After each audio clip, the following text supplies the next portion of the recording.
Hi guys, it's Asterie with Kuumba Life Designs. Thank you for joining me. Today I'm going to show you how I cut and assemble some Annie Plans printables. Started, all we need is a ruler, paper trimmer, mechanical pencil, and of course your printables. So what I find to be the easiest is to draw my cut lines all the way from the top to the bottom with my pencil. So yes, I'm going to take my pencil and line up those cut lines from top to bottom and from left to right to use as a guide for cutting. I just find it so much easier to line up in my paper trimmer that way. So that is what I have found to use that makes it easier. That way I'm not worried about exact sizes and how many inches this way and how many inches that way. And it just never worked for me any other way. This has been the best way to do it.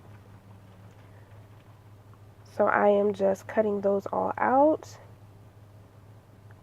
Annie provides great cut lines and really beautiful inserts that are simple but still really pretty, so I really enjoy that. I love printable things. I'm an instant gratification kind of girl. I want it now. I don't want to wait for it. So I make my own printables as well. I mean inserts as well, but sometimes you just want it already done for you. So this is a great resource.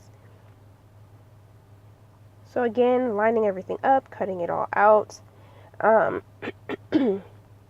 I'm also going to be using another printable from Scrap Craftastic, which I will leave a link for the product in the description box below. But she has a printable that helps you, and I'm showing it right there, that helps you line up where you should staple or stitch your inserts together. Normally, I don't staple my inserts together, but since it's a monthly insert, I'm going to go ahead and staple it because I'm not going to add any pages. I'm not going to take any pages away. So right now I'm just folding everything, and I am going to fold everything. I start out with my bone folder, but then I just use my finger. No biggie. But yes, so that printable from Scrap Craftastic, she offers you in your purchase, she offers you every traveler's notebook size that you can pretty much find, and you can use that to find not only the center, which is awesome if you make fedoras like I do, but also the two, the opposite edges, so that you can have perfectly placed staples or stitches for your inserts. So right now I'm just putting everything back together. I am going to trim the page creep, which is what happens when you put your pages all together inside of your booklets. You tend to have pages that creep out over the edge. So I'm going to trim that off in just a moment. But right now off the screen, I am actually I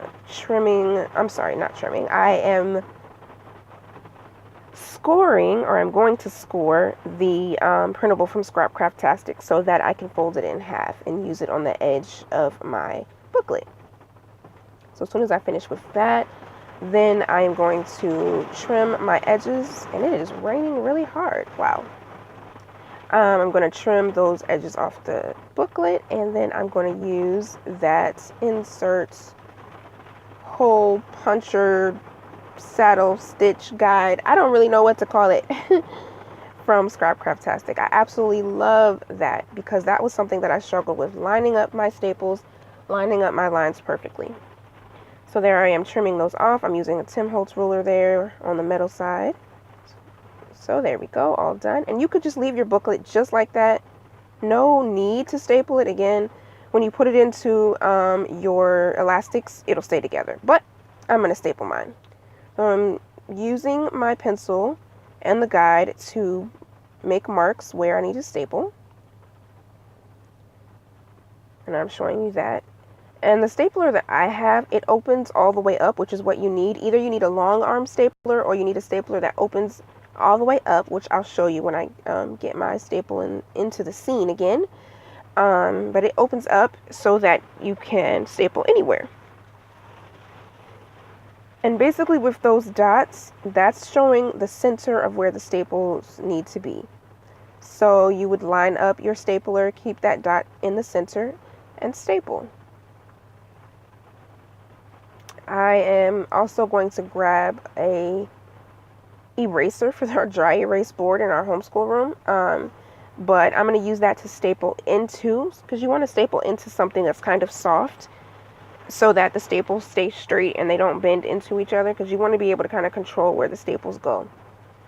So I'm going to do that. And I will be ready to staple everything together.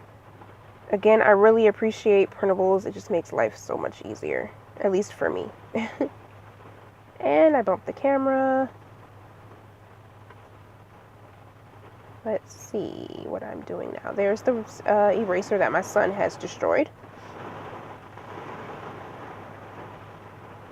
And just for my black women who plan and create ladies, I did my nails right before this video, so I'm trying to be careful because I don't want to mess them up. But I made sure I had them done just for you. So there you see I'm lining up my staples with my stapler, and punching. Couldn't really see there. I said punching, I mean stapling. Couldn't really see there, but the staple ends were sticking out, and I'm just using my ruler to push them down. You got to be careful with that part. They're sharp. They will poke you. So I'm pushing them down, keeping them lined up with the seam of the booklet.